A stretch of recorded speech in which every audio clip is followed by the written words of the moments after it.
الله أكبر الله أكبر الله أكبر لا إله إلا الله والله أكبر الله أكبر ولله الحمد الله أكبر الله أكبر الله أكبر لا إله إلا الله والله أكبر الله أكبر ولله الحمد الله أكبر كبيرا والحمد لله كثيرا وسبحان الله بكرة وأصيلا لا إله إلا الله والله أكبر الله أكبر ولله الحمد الحمد لله نحمده ونستعينه ونستغفره ونعوذ بالله من شرور أنفسنا ومن سيئات أعمالنا من يهد الله فلا مضل له ومن يضلل فلا هادي له وأشهد أن لا إله إلا الله وحده لا شريك له وأشهد أن محمدا عبده ورسوله أرسله بالحق بشيرا ونذيرا وداعيا إلى الله بإذنه وسراجا منيرا أما بعد فإن خير الحديث كتاب الله وخير الهدى هدى محمد صلى الله عليه وسلم وشر الأمور محدثاتها وكل محدثة بدعة وكل بدعة ضلالة وكل ضلالة في النار فأعوذ بالله السميع العليم من الشيطان الرجيم من همزه ونفخه ونفسه بسم الله الرحمن الرحيم يا أيها الذين آمنوا اتقوا الله حق تقاته ولا تموتن إلا وأنتم مسلمون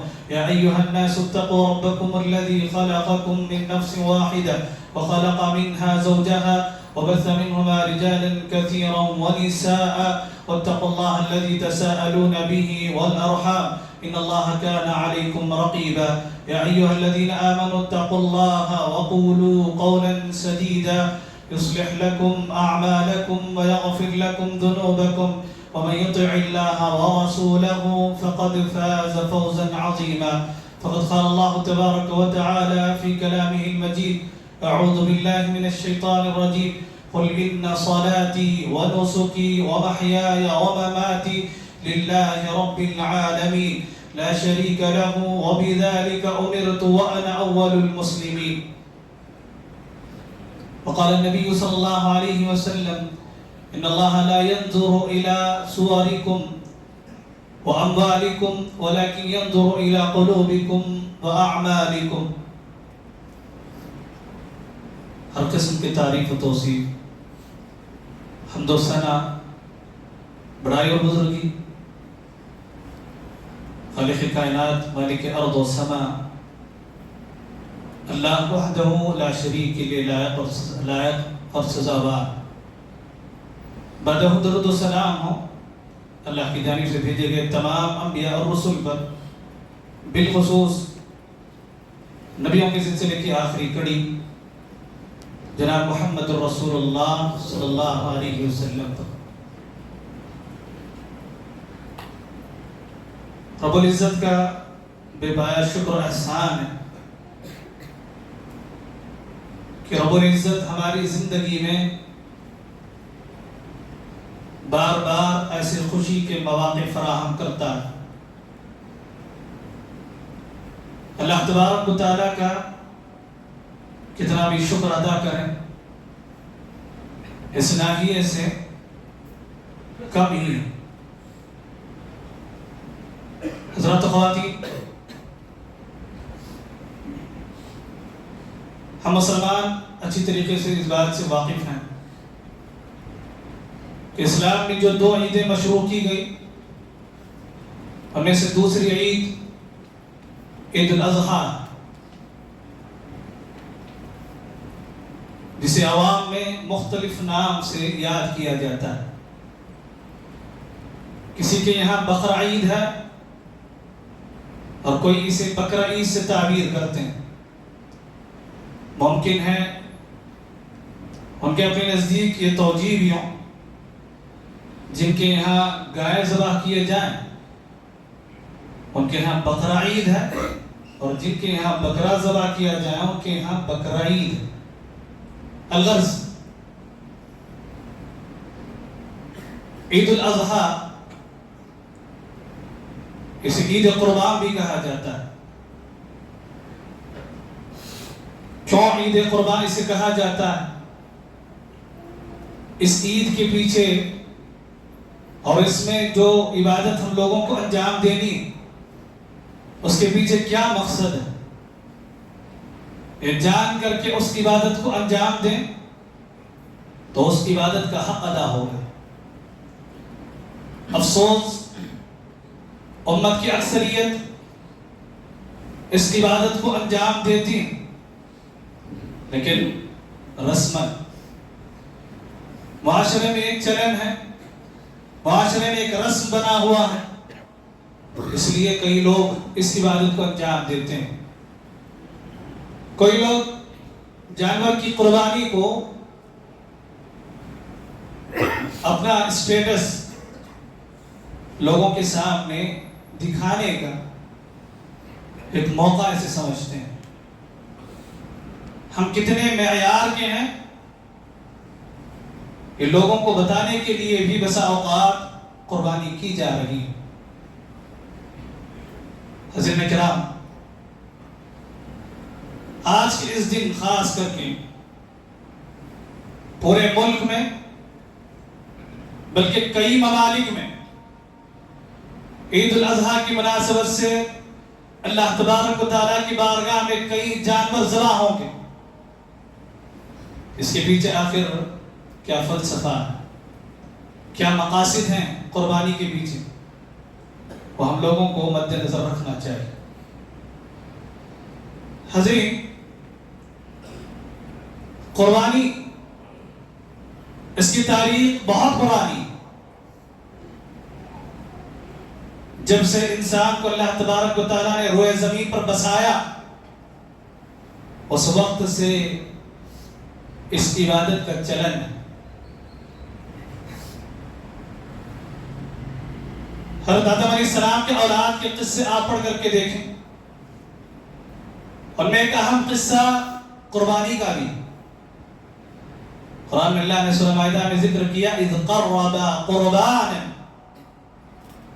جب ان دونوں نے قربانی پیش کی، فتقبل من احدهما ولم يتقبل من الاخر، ایک کی قربانی قبول کر لی گئی اور دوسرے کی رد کر دی گئی۔ کیوں؟ اللہ فرماتا ہے انما يتقبل الله من المتقين، اللہ یہ عبادت یا ان جیسی دیگر عبادتیں جو بھی ہیں یہ صرف تقوی والوں سے قبول کرتا ہے، صرف متقی حضرات سے قبول کرتا ہے۔ جن کے پاس تقوی نہیں ان کی قربانی کا کوئی اعتبار نہیں۔ حضرات کرام، ہر زمانے میں، ہر دور میں، ہر مذہب کے ماننے والے قربانی کرتے آئے ہیں۔ کبھی جانوروں کی قربانی، کبھی کسی اور کی قربانی اپنے معبودوں کے نام پہ انہوں نے پیش کیے ہیں۔ مقصد کیا ہے اس کے پیچھے؟ معبود کی رضامندی، جس کی ہم پرستش کرتے ہیں اس کی خوشنودی حاصل کرنا، اسے منوانے کی کوشش کرنا، یہ اصل میں قربانی کے پیچھے مقصد ہوا کرتا ہے۔ اسی مقصد کے تحت ہر زمانے میں ہر مذہب کے ماننے والے کرتے آئے ہیں۔ اسلام نے بھی اسے مشروع کیا ہے، لیکن اس کے پیچھے ایک پوری تاریخ، اس کے پیچھے ایک اہم قصہ ہے، ایک اہم واقعہ ہے۔ اسے رب العزت نے اپنے کلام میں جگہ بھی نصیب کیا ہے۔ حضرت کرام، حضرت ابراہیم علیہ السلام کا قصہ ہر سال بقرعید کے موقع پر ہم لوگ سنتے آئے ہیں، واقعہ ہمارے ذہنوں میں محفوظ ہے، لیکن اس واقعے کے پیچھے جو درس، جو عبرت، جو نصیحتی باتیں اللہ تبارک و تعالی اس امت کے افراد کے اندر پیدا کرنا چاہتا ہے، ان کو سنواتا ہے، اس سے ہم لوگ اکثر غافل ہیں۔ قربانی کا آخر مطلب کیا ہے، اس کے پیچھے کیا فلسفہ ہے، وہ ہم لوگ جان کر کے قربانی کرنا ہے۔ حضرت ابراہیم علیہ السلام کے اندر بے شمار خصوصیات تھیں، انہیں خصوصیات میں سے ایک اہم خصوصیت اللہ تبارک و تعالیٰ کے لیے اپنی ہر چیز قربان کرنا بھی۔ اللہ نے جب جب ان سے جو جو مانگا وہ تمام چیزیں انہوں نے اللہ کی بارگاہ میں قربان کی۔ انہوں نے یہ نہیں سوچا اس چیز کی ضرورت مجھے ہے یا نہیں، میرے مفادات کیا ہوں گے، میرے مصلحتوں کا کیا ہوگا، میرے خواہشات کا گلا گھونٹا جائے گا، کبھی اس کی پرواہ انہوں نے نہیں کی۔ حضرت ابراہیم علیہ السلام کے آپ پوری زندگی پڑھ کر کے دیکھیں، اللہ نے ان سے جب جب جو جو چیزیں مانگا سب چیزیں اللہ کی بارگاہ میں انہوں نے قربان کی، اور اللہ نے مانگا بھی تو امتحان کے طور پر، آزمائش کے طور پر ان سے اللہ تبارک و تعالیٰ نے مختلف قسم کی چیزیں مانگا، اور ہر امتحان وہ کامیاب ہو۔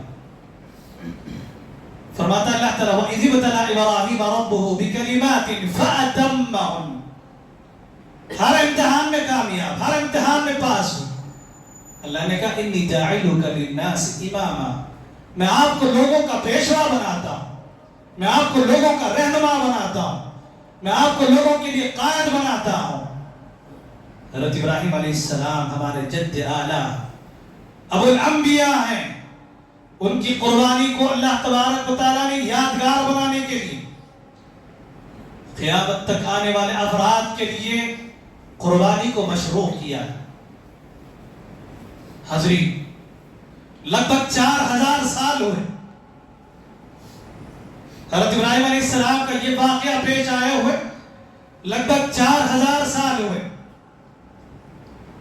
دنیا میں اس سے پہلے بھی کئی قربانیاں ہوئی اور اس کے بعد بھی کئی قربانیاں ہوئی، لیکن حضرت ابراہیم علیہ السلام کی قصے کو اور حضرت ابراہیم علیہ السلام کی اس عظیم قربانی کو بنیاد بنا کر کے اللہ تبارک و تعالیٰ نے قیامت تک آنے والے افراد کے لیے اسے مشروع کیا ہے۔ کیوں اسی واقعے کو خاص کیا گیا، کیوں اسی واقعے کو بنیاد بنایا گیا، کیوں اسی قربانی کا تذکرہ کیا گیا، کیوں حضرت ابراہیم علیہ السلام اور حضرت اسماعیل علیہ السلام کی اس قربانی ہی کو بنیاد بنا کر کے قیامت تک آنے والے افراد کو اللہ نے قربانی کرنے کا حکم دیا؟ کیونکہ وہ جانتے تھے قربانی کس چیز کا نام ہے، قربانی کسے کہتے ہیں، قربانی کا فلسفہ کیا ہے، قربان اللہ تبارک و تعالیٰ کے لیے کیسے ہوتے ہیں، کیسے اللہ تبارک و تعالیٰ کے لیے قربان کرتے ہیں، وہ اس چیز کو اچھی طریقے سے جانتے تھے۔ اسی لیے اللہ تبارک و تعالیٰ نے قربانی مشروع کیا تو ان کے واقعے کو بنیاد بنا کر۔ حضرین، آج کے اس عید کے خطبے میں قربانی کے حوالے سے 2 چند باتیں مجھے آپ کے سامنے رکھنی ہیں، وہ نکات آپ ذہن میں رکھ کر کے جائیں۔ ممکن ہے آئندہ جب بھی ہم لوگ عبادت کریں یہ چیزیں ہمارے ذہنوں میں محفوظ رہیں۔ حضرین، بندگی کا اصل کمال یہ ہے کہ بندہ اپنے مفادات، اپنی مصلحتیں اور اپنے خواہشات کے مقابلے میں اللہ تبارک و تعالیٰ کی مرضی کو مقدم رکھے، اور یہی اصل میں قربانی ہے۔ اللہ نے ہم لوگوں کو پیدا کیا بندگی کے لیے، اور اس بندگی کا کمال یہ ہے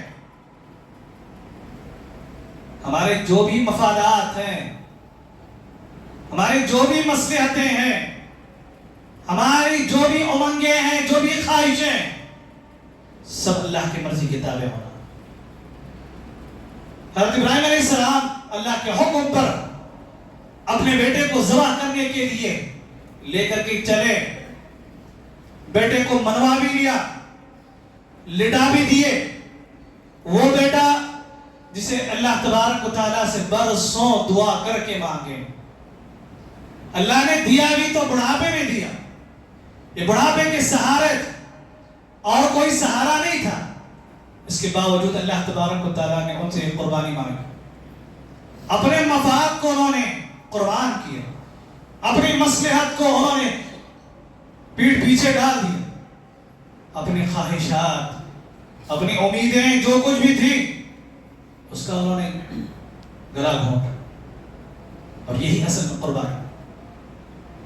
کوئی بھی چیز کیوں نہ ہو، اللہ نے ہم سے مانگا ہے، اللہ نے ہم لوگوں کو کرنے کا حکم دیا ہے، اس میں نفس ہم لوگوں کو ملامت کریں، طبیعت نہ چاہیں، پھر بھی اس کام کو کرنا چاہیے. اصل میں یہی قربانی.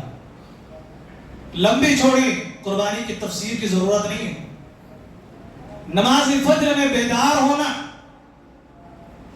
اپنے نرم اور گرم بستر کو چھوڑ کر کے اللہ کی رضا کے لیے نماز فجر میں حاضری دینا، یہ بھی قربانی میں شامل ہے. ہم اپنے آرام کی قربانی دے رہے ہیں، اپنے وقت کی قربانی دے رہے ہیں. اللہ کو ہر قسم سے، ہر چیز سے قربانی مطلوب ہے.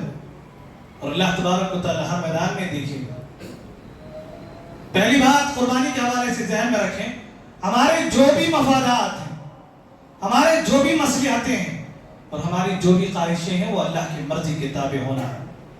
اور یہی قربانی کے پیچھے ہم لوگوں کو اہم پیغام ہے، قربانی کا اہم فلسفہ یہ.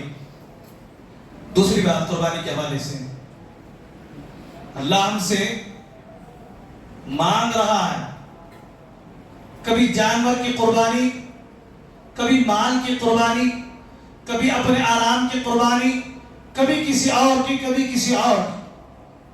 یہ بات ذہن میں رکھنا ہے، اس میں فائدہ میرا ہے، اس میں فائدہ میرا ہے، کسی اور کا فائدہ نہیں ہے.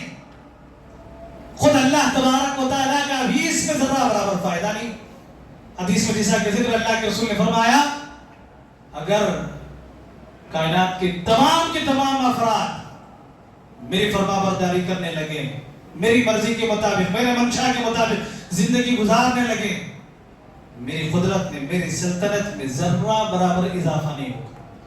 اور تمام کے تمام لوگ میرے باغی بن جائیں، میرے خلاف ہو جائیں، میری نافرمانی کرنے لگ جائیں، میری سلطنت میں ذرہ برابر کمی نہیں آئے گی. تو ہماری عبادتیں، ہماری قربانیاں اللہ تبارک و تعالیٰ کو نہیں بلکہ خود ہم لوگوں کو فائدہ پہنچانے والی ہے. یہ اس عبادت کا فائدہ ہم لوگوں کو خود ہوگا. اللہ نے فرمایا ان احسنتم لانفسکم، اگر اچھا کام کرتے ہو تو اس کا اچھا صلہ خود تمہیں ملے گا. وہ اچھائی، وہ بھلائی تمہارے لیے ہے، کسی اور کے لیے نہیں. قربانی کے پیچھے دوسری بات ذہن میں رکھیں. تیسری چیز قربانی کے حوالے سے یاد رکھیں، اللہ چاہے تو ہم سے ہمارے تمام چیزیں مانگ لیں. اللہ چاہے تو ہم سے ہمارے تمام چیزیں مانگ لیں. یہ جسم اس کا دیا ہوا، یہ جان اس کی دی ہوئی، یہ مال اس کا دیا ہوا، یہ سانسیں جو چل رہی ہے اس کی عطا، سب کچھ اس کی مہربانی. وہ چاہے تو سب کچھ ہم سے مانگ لیں. لیکن رب العالمین کا کرم دیکھیں، وہ ہم لوگوں سے مانگتا ہے، کچھ حصہ مانگتا ہے، وہ بھی ہمارے بس میں ہو، وہ بھی ہمارے استطاعت میں داخل ہو. فرماتے ہیں اللہ کے رسول صلی اللہ علیہ وسلم، من کان له سعة ولم يضحي فلا يقربن مصلانا، جس کے پاس استطاعت ہے اور اس کے باوجود قربانی نہ کرے وہ ہمارے عیدگاہ کے قریب نہ آئے. یہاں استطاعت پر موقوف رکھا گیا ہے. اللہ تبارک و تعالیٰ دیا سب کچھ ہے، سب کچھ مانتا نہیں ہے، کچھ مانتا ہے، کچھ ہی مانتا ہے. اس میں بھی ہم لوگ پس و پیش ہوتے ہیں، اس میں بھی سوچ بچار کا ہمارا مسئلہ ہوتا ہے، اس میں بھی بخیلی کا ہم ثبوت دے رہے ہوتے ہیں. حضرین اکرام ذرا سوچ کر کے دیکھیں، اللہ تبارک و تعالی ہم سے ہماری ہر چیز مانگ لے تو ہم کس درجے کے مسلمان رہ جائیں. تھوڑا مانگ رہا ہے، زکوٰۃ دینے کی بات آئی 2.5% ہے، قربانی کرنے کی بات آئی استطاعت پر موقوف ہے، حج کرنا ہے استطاعت پر اللہ نے ہم لوگوں کو اس پر جو ہے بنیاد رکھا، عقیقہ کرنا ہے استطاعت ہے تو اس کو جو ہے کرنا ہے. یہ سب چیزیں استطاعت پر رکھنے کے باوجود، استطاعت رہنے کے باوجود، استطاعت رکھنے کے باوجود ہم لوگ کرنا نہیں چاہتے. اگر اللہ ہم سے ہماری ہر چیز مانگ لے تو پھر ہمارا کیا حال ہوگا؟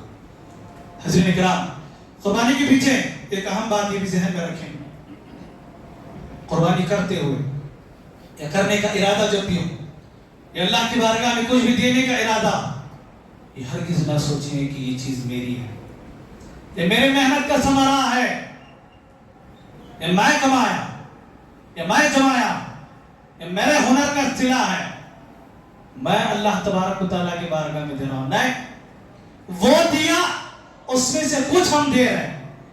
اگر یہ چیز ہمارے ذہن میں بیٹھ جائے کہ میں کمایا، میرا مال ہے، میری پونجی ہے، میں اپنے مال میں سے دے رہا ہوں اللہ کی بارگاہ میں قربان کر رہا، یہ میں سب سے پہلے قربانی انا کی ہونی چاہیے۔ اگر قربانی انا کی نہیں تو پھر کسی اور کی قربانی ہماری اللہ تعالیٰ کے پاس قبول نہیں ہوگی۔ اگر میں یہ حد سے بڑھ جائے، ہم لوگ جو بھی کمائیں، جو بھی جمائیں، جو بھی قربان کریں، اس کے پیچھے اگر انا ہے، یاد رکھیں ہم لوگ بھی قارون کی صف میں داخل ہو سکتے ہیں۔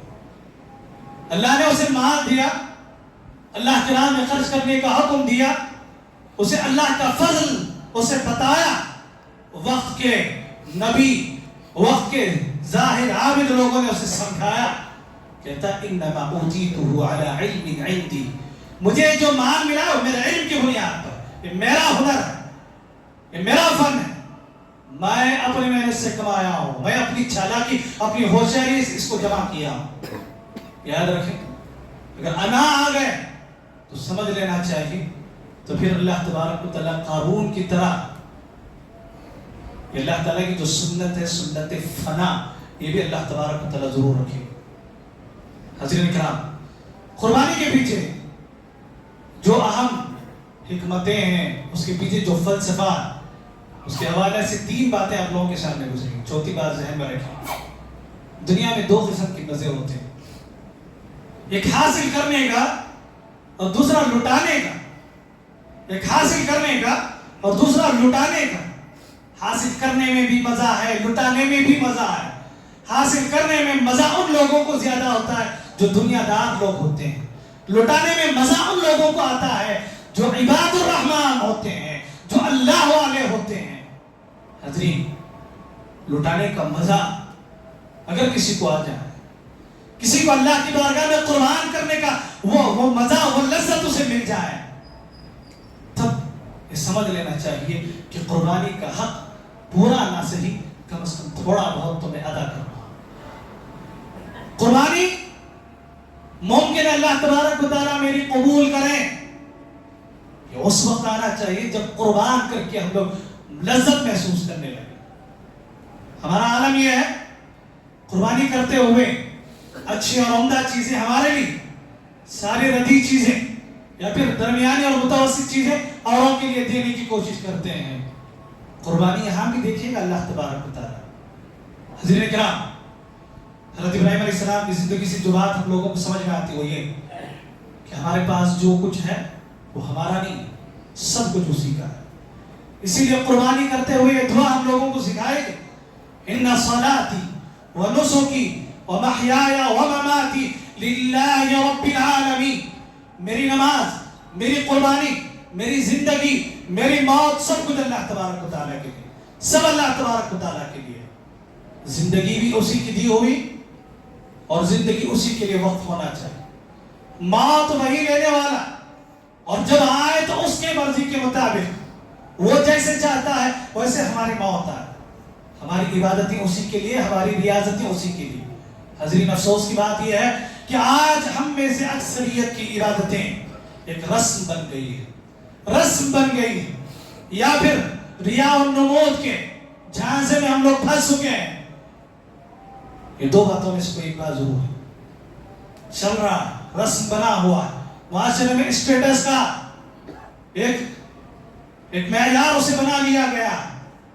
تو کبھی ایسا بھی ہوتا ہے کہ انسان اس کے تعلق سے خلوص دل کے ساتھ، شوق کے ساتھ، یہ قربانی کے پیچھے جو مقاصد ہیں ان مقاصد کو بنیاد نہ بنا کر کے محض رسماً قربانی کر رہا ہوتا ہے. یاد رکھیں علماء بتاتے ہیں اگر کوئی بندہ قربانی کے جذبے سے جانور کو ذبح نہیں کرتا ہے, ایسے رسماً ذبح کرتا ہے, اس کی قربانی قبول نہیں ہوگی.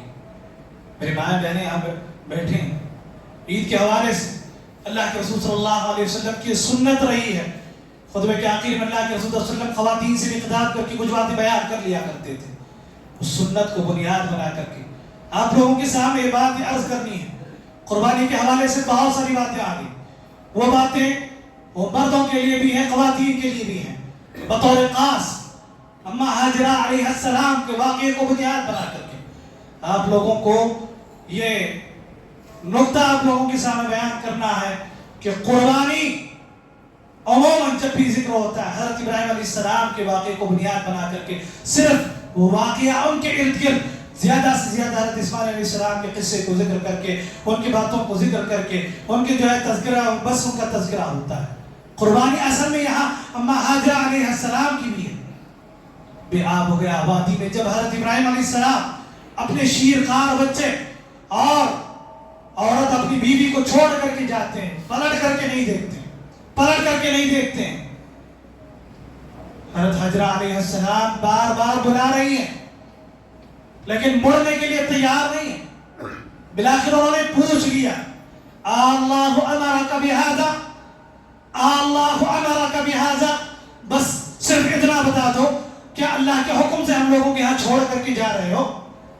کہنے لگے نعم, بس اشارے سے کہا, آگے نکل گئے. کہتے ہیں بات اگر ایسے ہے اذن لن یضیع عن اللہ, تو پھر آپ جائیے, اللہ ہم لوگوں کو ضائع نہیں کرے گا. ہمارے خواتین کو اس واقعے سے سبق حاصل کرنے کی ضرورت ہے, اس واقعے سے سبق حاصل کرنے کی ضرورت ہے. عورتوں میں عموماً عقیدے کی کمزوری ہوتی ہے, بالخصوص مسئلہ جب پیچیدہ ہو جائے, انسان مصیبتوں کا شکار ہو جائے اور بالخصوص عورت تنہا رہنے لگے, تو پھر وہاں زن کو, حسن زن کو زنگ لگ جاتا ہے. یہاں حضرت حاجرہ علیہ السلام کا اللہ تبارک و تعالیٰ کی ذات کے ساتھ حسن زن دیکھیں, اللہ تبارک و تعالیٰ کی ذات کے ساتھ حسن زن کہتے ہیں آپ جائیں, اللہ ہم لوگوں کو ضائع نہیں کرے گا, بے پرواہ ہو کر کے جائیں.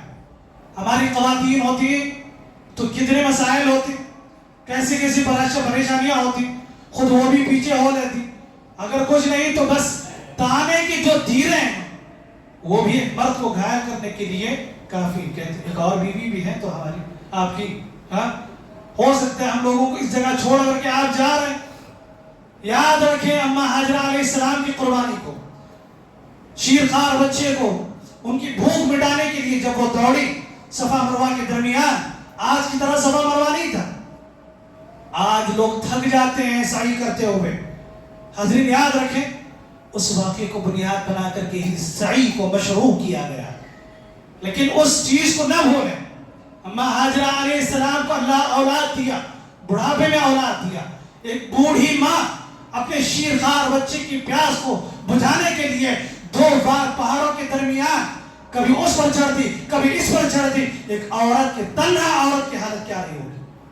اللہ کی راہ میں قربانی اگر عورتوں کو بھی دینے کی ضرورت پڑے, عورت کو مقدم رہنا چاہیے.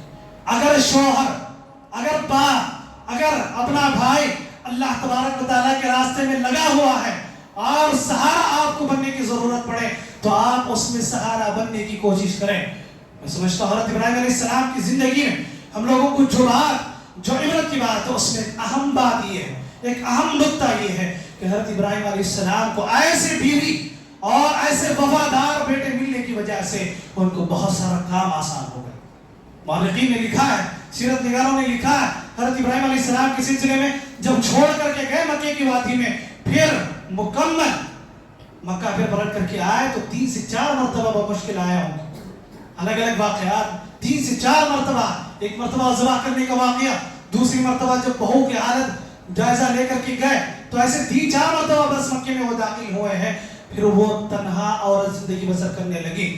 اگر کسی کا شوہر, کسی کے جو ہے باپ, کسی کے گھر کا مرد ذمہ دار اللہ کے راستے میں قربان کر رہا ہے کسی چیز کو, اپنا وقت, اپنی صلاحیت, اپنے پیسے, عورتوں کو معاون بننے کی ضرورت ہے. اللہ تبارک و تعالیٰ سے دعا دو رب العزت ہمارے آج جن کے آج قربانی ہونی ہے اللہ تبارک و تعالیٰ ان تماموں کی قربانی کو قبول فرمائے. اللہ تبارک و تعالیٰ قربانی کی بھی جو فلسفہ ہے اس فلسفے کو سمجھ کر کے اس کو اچھے طریقے سے جان کر کے قربانی کے جذبے سے سرشار ہو کر کے ہم لوگوں کو جانوروں کی قربانی کرنے کے اللہ تعالیٰ ہم تمام لوگوں کو سعادت نصیب فرمائے. ہمارے جو بھی عبادتیں ہیں قربانی کے علاوہ اللہ تبارک و تعالیٰ اسے اخلاص کے ساتھ انجام دینے کی توفیق عطا فرمائے اور ان عبادتوں کو اللہ تبارک و تعالیٰ شرف قبولیت سے نوازے. آمین. اقول قولي هذا استغفر الله لي ولكم ولسائر المسلمين من كل ذنب فاستغفروه انه هو الغفور الرحيم. سبحان ربك رب العزة عما يصفون وسلام على المرسلين والحمد لله رب العالمين.